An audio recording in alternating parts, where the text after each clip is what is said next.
Good morning, welcome back to Football League World TV. It's time for the Midweek Review Show. I'm your host, George Dagless, and joining me this morning are Ned Holmes and Toby Wilding. Ned, how are you this morning?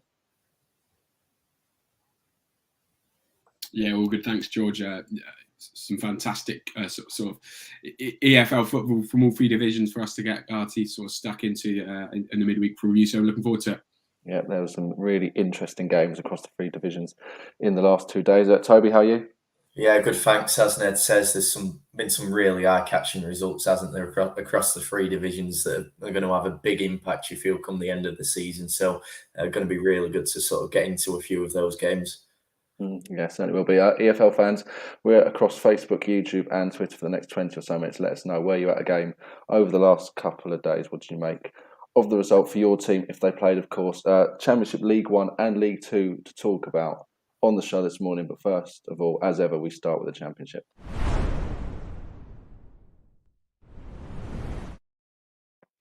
We'll kick off with Reading's 2-1 victory over Stoke City. Michael Morrison getting the Royals in the lead early on. Roman Sawyers pulled Stoke level just before half-time, and then an own goal from Taylor Holwood-Bellis gave the Royals all 3 points. A very important victory for Reading. Ned, do you think they're nearly safe now? It's looking very good for them, isn't it?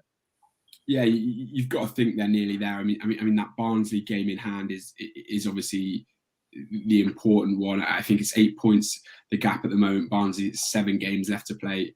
Reading with 6, but you've got to think it looks almost done, don't you? I mean, they just seem to be getting the job done recently, and they're not a squad that I've always felt there was a particular togetherness there, but 8 points from their last 4 games, and you've got to credit the way they've been fighting. I think they've scored the last goal in all 4 of those games, and that just shows the sort of fight they've got, and they're sort of really dragging themselves over the line. Yeah, I think I echo those thoughts really, Ned. At times, Reading, you think they're a bunch of individuals, but they do seem to have just pulled together at a crucial time. Toby, you look at the fixtures Reading have got coming up as well. A fair amount of them on paper, you'd think that they're playing sides that haven't really got much to play for. They've got Cardiff up next, the likes of Swansea and West Brom around the corner as well. There should be enough there really for Reading, who are still sort of fighting for their lives, to get the points they need to secure safety now. Yeah, you'd think so, wouldn't you? I mean, I sort of, as Ned says there, the game in hand that Barnsley have got means that there is still that pressure on Reading, that incentive for them, that they still do have to go out and pick up a few more points before they can really be sure that they will be a championship team again next season. And as you say, that running, it does look pretty kind for them. Cardiff, Swansea, Hull, not only are they sort of teams who don't have a lot to play for, but the teams who've been sort of far from convincing themselves this season. Perhaps I'm doing Swansea a bit of a disservice there, given recent performances, but certainly over the course of the campaign, they are sides that, you sort of look on paper for a team in Reading's position, and you'd think that they are the sort of games that you would want to be playing, both in terms of that they've not got sort of much to play for either in terms of promotion or relegation, and also that they haven't, as I say, been the most convincing for the most part this season. So there is still a couple of tricky games in there. The Sheffield United away, obviously, they're still battling away for a playoff place, and they're so strong at home. Luton on the final day, it could all come down to, with games like that, is Luton's playoff place secure by that point, and will they be having to go strong to try and make sure they are in a top 6 spot, or are they going to be looking at maybe potentially resting key players ahead of a playoff semi-final that might already be guaranteed? So there's definitely still sort of a lot of variables in there for Reading, but you would think that on the whole there is enough winnable games in that sort of run of their last 6 fixtures for them to sort of secure their championship status. And I think with that, you've got to give a lot of credit to Paul Ince, in fairness. There was more than a few eyebrows raised, wasn't there, at that appointment, but certainly he's really got them sort of fighting and grinding out those results that they need.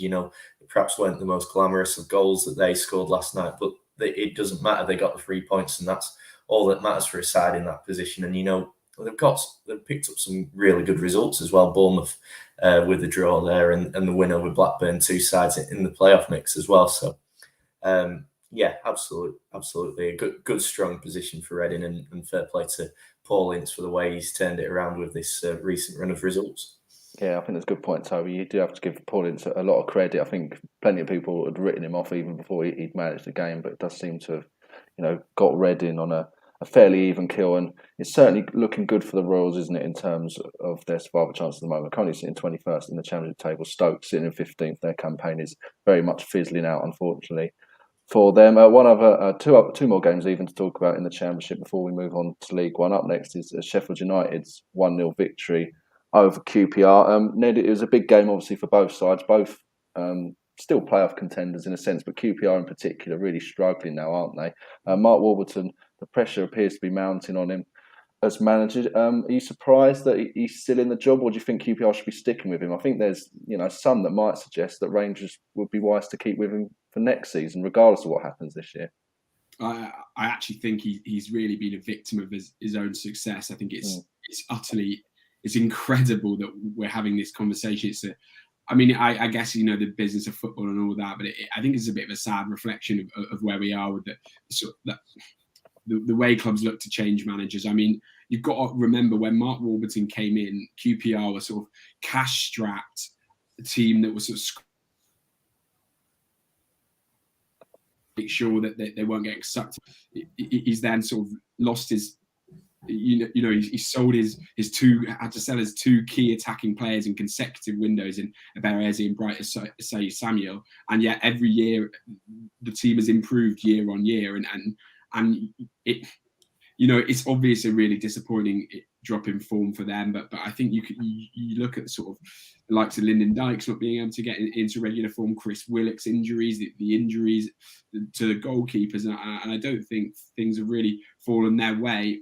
On top of that, you've got the likes of Middlesbrough, Sheffield United, Nottingham Forest making late runs that were always going to cause problems for anyone. I don't think Mark Warburton feels this QPR squad is a finished product under him. I don't think QPR fans should feel that either. I think it would be a real shame for them and a really foolish move to look to get rid of him now. But that said, the run of form has been really poor. Warburton himself, in his comments, he's clearly feeling that pressure, and I guess you can understand the QPR fans that they're just really disappointed to have got here and now be sort of stuttering. Yeah, I think it's a good point you make, though, Ned, that he's had so many setbacks during his time at QPR, and he's always managed to sort of revolutionise it or evolve it and get over those particular key departures. You'd have to back him in the summer to build again on whatever happens this season and go again. But obviously, whether he's going to get the chance or not, time will have to tell. Sheffield United, meanwhile, Toby, an important victory for them, keeps them firmly in the playoff mix. I guess you'd probably say that at the moment they've got a better chance than QPR finishing inside that top six. I guess as well, Paul Heckingbottom will just be pleased to see that his team bounced back quickly against a QPR side that was potentially a bit of a dangerous animal because you didn't know how they were going to react, but Sheffield United got the job done in the end. Yeah, we spoke about this, didn't we, on the Tuesday preview show about how important a game this was for Sheffield United, given that they were on their own turf and how poor they've been away from home recently, which made it so important for them to sort of pick up the 3 points in a game where they were actually playing at Bramall Lane, where they have continued to be so impressive and so strong this season. And absolutely, they went out and they made sure they did that. So that's sort of actually now obviously back in the top six. So that'll be potentially a bit of a relief for them. Will they cope better being the chased rather than the chasers? It sort of always varies from one team to another. But obviously, the fact that they are now back in those playoff places, you feel that's got to be a real sort of lift in the confidence for them. And I think as well, as we say, it's not been going right for QPR at the minute. So there will have been a bit of a weight of expectation on Sheffield United in that respect. Most people will probably have had them down as favourites for that one. So, that adds pressure, particularly when you're in that position where you're not in the sort of the best form yourself. And there is that expectation and that necessity really to go out and win. So it was a sort of a really good show of character from the Blades to go out and step up and deliver those 3 points when they really needed them. And it was a lovely worked set piece goal as well, wasn't it, that got them the win. So yeah, all around a really good night for Sheffield United, I think. Yeah, no, I think that's a fair assessment. The Blades sitting inside the top 6 now in the Championship table. QPR obviously just outside it. Their run of form continuing to disappoint Hoops fans at the moment. One more game to talk about in the Championship, and that's Nottingham Forest 2-0 victory over Coventry on Wednesday night. Will Jones has got in touch on YouTube, clearly a Forest fan. Bournemouth, we're coming for you. I'm not going to try and copy that and say it verbally, but you get the message. Rightly, Forest fans very confident at the moment. No, Ned, 8 points off of Bournemouth in the top 2. They played the same amount of games, and of course, they play each other in the penultimate match of the regular Championship season. Steve Cooper obviously will be still fully focused on making sure a playoff place is achieved. But do you think Forest's aspirations should be higher than that now? Well, I mean, it's a difficult one. I think Forest aspirations really just have to be, finishing this season with this sort of momentum, and that's either going to take them up into that top 2, or it's going to leave them sort of really well placed if they do make it.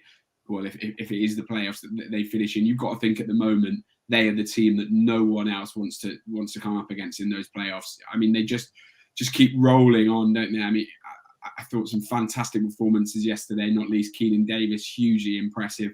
What he offers as a forward, so much more than just obviously he wasn't in the goals yesterday, but just a fantastic display from him. And yeah, I think it's been a hugely impressive run from then. I mean, the top 2 certainly not out of the question, because we've seen that this Bournemouth team, they've got inconsistencies in them, not least obviously the defeat last night, but we've seen them sort of falter before. I think Saturday's game for Forest a huge one, not least it's their 3rd game in 7 days. Cooper obviously kept it an unchanged 11 for the last 2 games, and it's going to be interesting to see sort of how he lines up. Obviously he's got Grabban back now, but Birmingham have had a week off, they'll be fresher. I think the top 2, obviously it's tempting when you get on this sort of run to look as high as possible, but they really just have to, it has to be about just keeping this momentum going, keep rolling on, which is just exactly what they've been doing over the last few weeks. It's incredible as well, isn't it, given where they were at the end of Chris Hughton's tenure, that some of them are even starting to think that maybe the top 2 could be on before the end of the season. But I think they definitely take a playoff berth, obviously, come the end of this year, and then see what happens there. Toby, as for Coventry, mathematically they can still get inside the playoffs, but the form's not really there. Do you think they've just sort of run out of steam now? They still had a great season, haven't they? But it kind of looks like they're going to just fall short, doesn't it, in the playoff race?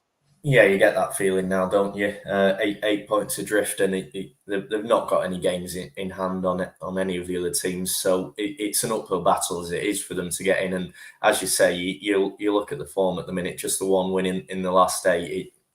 It doesn't suggest that they're going to suddenly flick a switch and really mount that late push to break into that top 6. But as you say, I don't think that should take away from what has on the whole been a really good season for the Sky Blues. Obviously just back up in the Championship last season, and it was very much a season of just one way or another making sure that they stayed in the second tier last campaign, and they managed to do that, although there might have been a few nerves certainly at times during that season, but you can't deny that they really have kicked on from that during the current campaign. It's a huge credit to the work that Mark Robinson and Robbins and that side, that they are still in that sort of mix, and that you can't completely rule them out in this stage of the campaign with only a handful of games left to go. So yeah, as you say, it looks like it might just be a bridge too far now, the top 6, but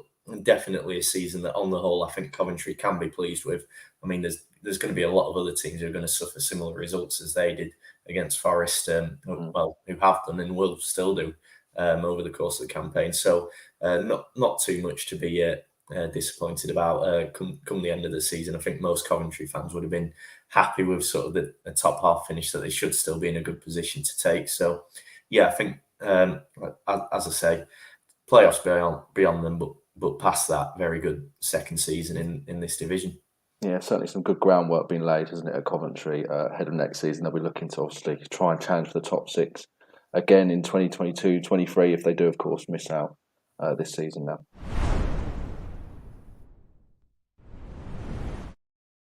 Just the one game to talk about in League One from midweek action, and that's Morecambe's 2-1 victory over Oxford United. Ned, it's interesting at the bottom of League One. For so long, so many teams have been out of form, but finally we've seen a bit of life from a few of the sides. Gillingham, we know, have been rejuvenated under Neil Harris, but it finally looks like Morecambe are getting it together now as well, now that Derek Adams is back there. How do you assess the bottom four fight at the moment? Do you think it's basically the bottom three and then one of Gillingham and Morecambe now, or obviously Fleetwood need to try and get some wins on the board as well, don't they? Yeah, I mean, it does seem like it is going to be, as you say, that bottom three. Obviously, Wimbledon, another draw for them, but I think it's a little bit too much for them to ask from what we've seen from them. They don't look to me a team that's likely to string a run of sort of 3 wins together, and you've got to think they're going to need at least that if they're going to catch the teams above them. You know, obviously, we've talked. Well, it's been talked a lot about what Gillingham have done under Neil Harris, but this is a huge result given that form of Gillingham's form and positivity there. This result massive for Morecambe. Obviously, slightly lucky with the deflection for that first goal, but no doubt about the second from Cole Stockton. And we've said it all season, but you've got to think he's having a striker like that in the last few weeks of the season, capable of finishes like that and goals like that can sort of turn 1 point into 3 or no point into 1. Going to be massive for them, and some fantastic saves from Carlson at the end, and just kept fighting really, and obviously just a point above Gillingham now, but a massive few weeks for them, and it does now, as you say, feel like a bit of a scrap between Gillingham and Morecambe for that final place. As for Oxford, Toby, no wins in 3 now. The Yellows fans will be worrying a little bit that they're going to hit a really rough patch at the worst time possible in the season. But having said all of that, even though that they're just outside the top 6 and the gap's opened up a little bit, they can close it right back up this weekend against Sunderland. But how do you assess the chances of doing that? Well, where do you think their mood's going to be on the back of what was obviously a disappointing night against Morecambe? Yeah, it's not going to be a particularly positive vibe in that Oxford camp at the minute, is it? As you say, just the 1 point from the last 3 games now, it's sort of suddenly dropped away as it can do, and it seems like it might be coming at the wrong time for Oxford. I think obviously coming off the back of that defeat at Plymouth at the weekend, that was obviously a major blow, losing to a playoff rival. But you looked at that game against Morecambe and you thought with Morecambe's form, it was a big opportunity for Oxford, because yes, Morecambe had just got the win at the weekend, but that was the first in 14, and that was against a 10-man Burton side with nothing to play for. And then when you sort of look at the way the game started, the space Matty Taylor had in the box for Oxford to open the scoring for them, I just thought, Derek Adams as Morecambe manager, to me it looked like he'd be absolutely sort of furious with the way he was allowed to turn and get his finish away. So at that point, it really did look like a big opportunity for Oxford to maybe kick on and really lay down the marker again. But that didn't happen. And as you said, the fact that they've missed that opportunity is going to be so frustrating for them. And now Sunderland coming up at the weekend, it's one of a really sort of tough run to end the season. For Carl Robinson's side, obviously, after that they go to Fleetwood, who, like Morecambe, are down there, I still think, battling for their lives, and then it's 2 teams who really need the points for their own promotion causes in MK Dons and Rotherham. So it's a really sort of tough next 4 games for Oxford. I mean Doncaster at home on the final day, that should be up against the Donny side, who look like they ought to be down by then, so that might be a bit more of an opportunity. But with what they've got coming before then, it looks now as though it's becoming quite a tricky task for Oxford if they are going to break into that top 6, which will be so frustrating for them given how long they've been in those positions even just a few weeks ago. Yeah, it's certainly a make or break, isn't it, for the U's at the moment. They're currently sitting 8th in the League One table. As for Morecambe, showing some real signs of fight. at the moment, the City sitting in 20th place. It does look like it could be one of Fleetwood, Morecambe, or Gillingham that will join the bottom three of Wimbledon, Doncaster, and Crewe in League Two next season. But of course, all 6 of those teams will still believe that they can get out of it in the final weeks of the League One season.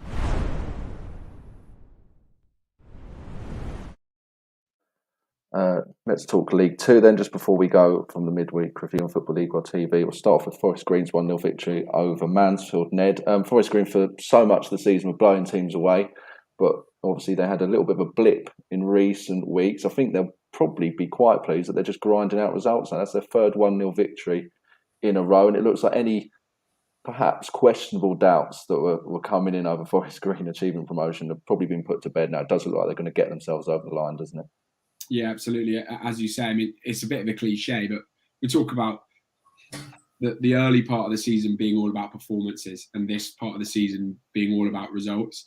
And I mean, no team really reflects that better than Forest Green. As you say, we're so used to their sort of offensive firepower being what drove them to sort of to those results. You know, as you said, blowing teams away, but grinding out 1-0 results. Perhaps a little bit lucky with the red card, and not to say it's not a red card. Slightly on the harsh side, I'd say, but hard to have any arguments. You're one of those ones where sort of a player chasing the ball is right in front of the referee. It is high, but that coming when you're already 1-0 up, I think did quite a lot to sort of nullify Mansfield, really. And as you say, Forest Green just 1-0 wins in a row to not just, I think, tighten their grip on promotion, but probably the League Two title as well. Yeah, it's certainly looking really good for FGR now, as it has been really for the entire season. Toby, Mansfield, meanwhile, they'll be a little bit disappointed that they couldn't get anything from this game, but they still sit inside the top 7. They do have a game in hand on most of the sides around them, and crucially, they have a game in hand on Port Vale, who are currently occupying that last automatic spot, and there's 3 points between them. So it's still in the Stags' hands as much as it can be, but they'll still be disappointed, won't they? Only not being able to even get a point against FGR. Yeah, I would have thought so. I mean, you look at it, and Mansfield were coming into that off the back of a sort of a good win against another side in that automatic promotion mix in Northampton at the weekend. So I think that, combined with the fact that, as we say, Forest Green have been far from the convincing best that they were in the first half of the season, means that Mansfield will probably have seen that as a big opportunity for them to sort of really put the pressure on and potentially even move into the automatic promotion places. Obviously, it didn't work out for them in that sense. But, you know, they'll know, obviously, the quality that Forest Green have got, and that they've got to think about, you know, this from a perspective of how good a run they have been on. You know, it's still, as you say, very much in their hands, and they will believe with sort of the results that they were picking up before that they can ensure it stays that way. And I mean, looking at the fixtures, they've got trips to Scunthorpe at the weekend, obviously Scunny bottom of the table and can't seem to buy a win for love nor money at the minute. So, you know, there's a huge opportunity there for Mansfield to get back on track quickly. So, yeah, as I say, I think there'll be more than an element of frustration in the Mansfield camp that they couldn't really sort of send out another message to the rest of the division on Tuesday night. But I don't think there's too much cause for concern at this moment in time. One final game to talk about in League Two is Port Vale's 1-0 victory away at Salford. Ned, we spoke about being in Mansfield's hands, but it's also very much in Port Vale's hands as well, isn't it, in terms of the top 3 race? Vale do have a fairly decent goal difference advantage over the Stags, so they'll still feel confident, despite having played a game more, that they're going to be going up automatically. The form they're in as well, you know, they're very much one of the form teams in the 4th tier, and this is a big result against a Salford team that has obviously been in good form themselves of late. Yeah, I mean, as you say, that points difference, I think it's about the goal difference, rather. I think it's about 10 goals it is on the nearest sort of competitor. That's as good as a point, really. You've got to think with the amount of games left of the season, that's as good as an extra point. And as you said, we talked about Forest Green sort of stringing a run of wins together. Port Vale, you know, they just keep marching on, really. I mean, keep getting the job done over and over again. And I think this one an interesting game because Port Vale sort of all over Salford in the early exchanges, a lot of chances for them. But at the end, goalkeeper Aidan Stone's forced to make a couple of big saves, really. And they'll come out of this, you know, I think they would have shaken your hand off if you'd offered them a 1-0 win against Salford ahead of the game. And you can see why, as you said, a huge win in the sense that it sort of leaves them in that driving seat in that third sort of automatic promotion place. As for Salford, Toby, disappointing obviously, but it's all about for them just getting straight back on the horse, isn't it? They're sitting in 10th, which obviously might not sound particularly good in terms of their playoff chances, but they're 4 points off 4th. That's just how tight it is in League Two. They know that they can string results together. They've done so just before that loss against Port Vale. So it's all about just doing it again, isn't it, at a crucial time of the year? Yeah, very much so. I mean, as you say, 11 unbeaten before that defeat to Vale on Tuesday night. So they know they've got the quality to sort of compete with any teams in the league. Got some decent results against other sides in and around that promotion picture during that run. So obviously there's going to be disappointment that they couldn't do that again on Tuesday, but it doesn't mean that they can't do so in the fixtures they've got to come. And they'll know they've got the quality in that side to sort of bounce back from this quickly. And if they do that, they're going to be still in a good position if they can sort of get back on the form they were on before that defeat. You know, there's other sides who are going to slip up, so they're still in a good position to take advantage of any such events. And you know, home to Harrogate at the weekend, Harrogate are one of those sides who really have dropped away. Sort of in the past couple of months in terms of their own form from having been a sort of playoff contender earlier in the season. So again, there's a big opportunity there for Salford to bounce back quickly, I think. And if they do that, then obviously they keep themselves right in the mix, and it means that they can almost sort of start to look to that Vale result as a bit of a blip rather than, you know, the sort of a bit of a turning point. So at this moment in time, I think Salford have still got to be fully focused on just getting back on track quickly now. Yeah, it's got a really solid chance, haven't they, Salford, of finishing inside the top 7. They're currently 10th, as we mentioned. Port Vale in 3rd, looking good for the automatics right now. They just keep rolling on in League Two.